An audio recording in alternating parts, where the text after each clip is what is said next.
Hi, I'm Sky, and I am a junior at Arts and Humanities. Impossible! And this is What's Your Biggest Fear? That day you cried in my car, I wanted to hold your hand. Lace our fingers together and rub the soft muscle on the back of your hand between your thumb and index finger. I wanted to tell you I loved you. I didn't. It would have been selfish to indulge myself, to let you know that I cared so much, too much. I kept my eyes on the road and listened to you tell me all of the horrible things you knew between strangled breaths. And as you held back tears, I held back everything I knew. Because all I knew in that moment was that I loved you and that I would never be able to stop. What would you do if I told you it was you all along?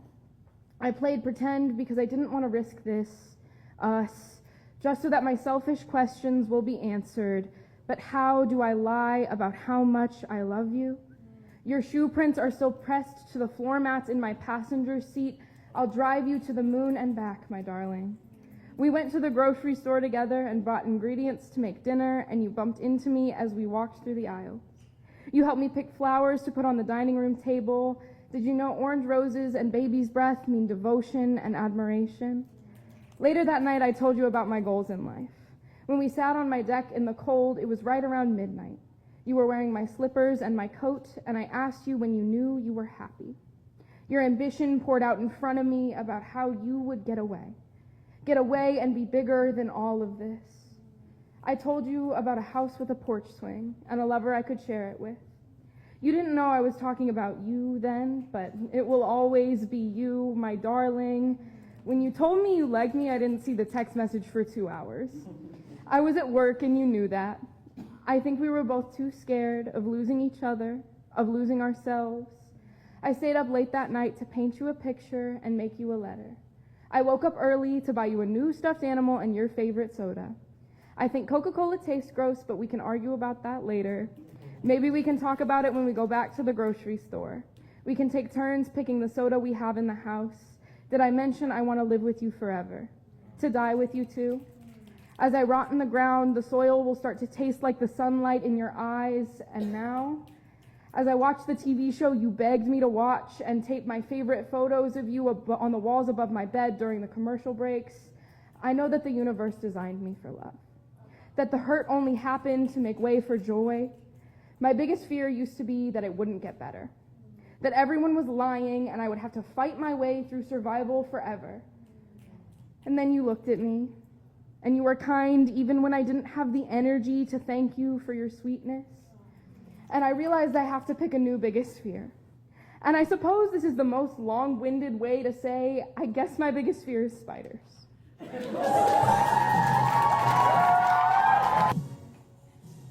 Hi, I'm Peyton Mitchell. I'm a freshman at senior high. Black North, that's how we do it! And this is my poem, Unfinished. Band-Aids are cool, but skin can heal itself. I stole that line from my friend Jade. Hi, I'm Peyton. This poem goes unfinished. A symphony of strings that abruptly stops, a song left in a studio in an abandoned building on verge of demolition. I don't want to share the end. If I do, there will be no amends. I know we've been through a lot together, but the spark has burnt my fingertips, and the paper is due. And I'm stuck on you. On our past mistakes, an unfinished poem, a friendship broken, forever undone.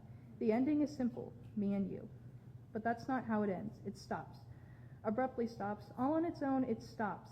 I can't take it, the sound of an opening soda pop, it stops. I can't take the words you said, the cruel, cruel words. They play through my head on repeat. The things we did, what we went through, it all ends, me and you. But that's not how it ends. I want to reach out to you to talk, but we're too broken to amend. Too damaged to repair, nothing can help us. We simply weren't meant to be. My mind wanders and my heart aches, and it hurts to see you not care. To watch you walk away, and I can't help but wonder, do you still care? Does it pain you the same? Are you scared to amend? Does your heart ache so? But then again, you chose them over me. Was I not enough? But you were right. The poem ends abruptly, but somehow it continues. You looked my way today, I saw the pain in the mask you wear. In the face you made, you looked my way and I looked yours. I can't let go. You don't seem to be able to either. I wish to talk. I wish you'd talk. But for now, we just look. Strangers. That's all I can describe our relation. I see you in the crowded halls, but I don't know you. I don't understand you. You act like it's fine, like it will be better one day. But I need you to say one word, one singular word, a word I can't muster, one I can't breathe, one I can't think to say, one that will never come out of my mouth, an apology. Actions speak louder than words. I stole that line from Tick, Tick, Boom. My name's Peyton. What's yours again?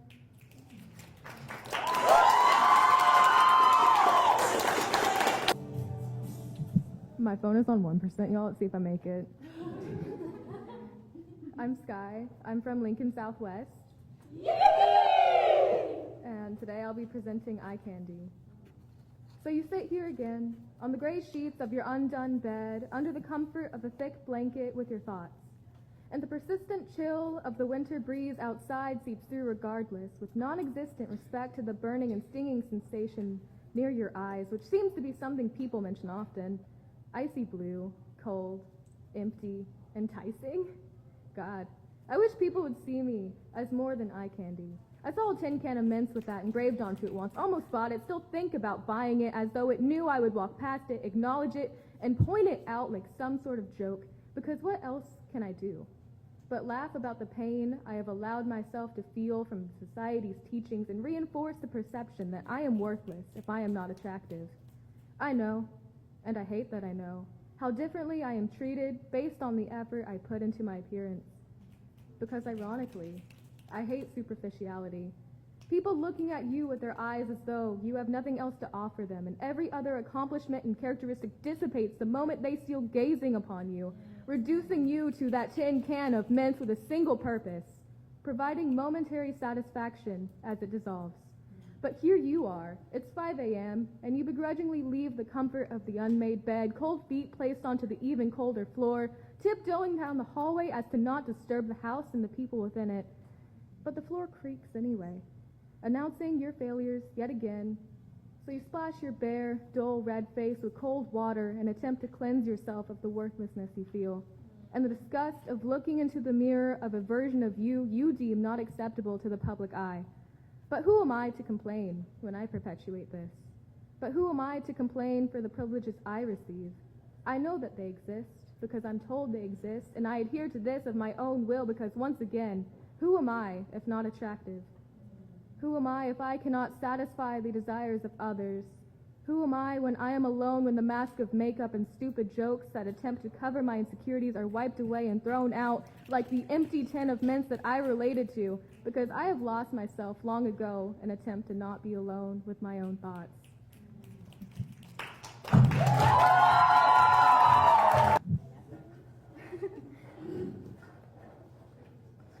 Hi, I'm Jade Schuler. I'm a freshman at Hastings High. Black and orange is how we do it! And this is my poem, Duality of Who I Claim to Be. I'm Jade. I'm 4'10" and 102 pounds. But I think what I carry makes me a little heavier, not in my gut, but in my head. I have many nicknames and stories to tell. I remember the people who have left my life, whether it was decision or not. I know what I like, but not really who I am. None of who I am or what I do is ever pleasing. Everything becomes invisible. And waiting is the worst part. Waiting for what you did to become who you are, and you can fall into a perfect little label that never changes. I don't think I fall into one label. I only know the basics of what I seem on the outside, and that's odd for me because I always felt like I was copying.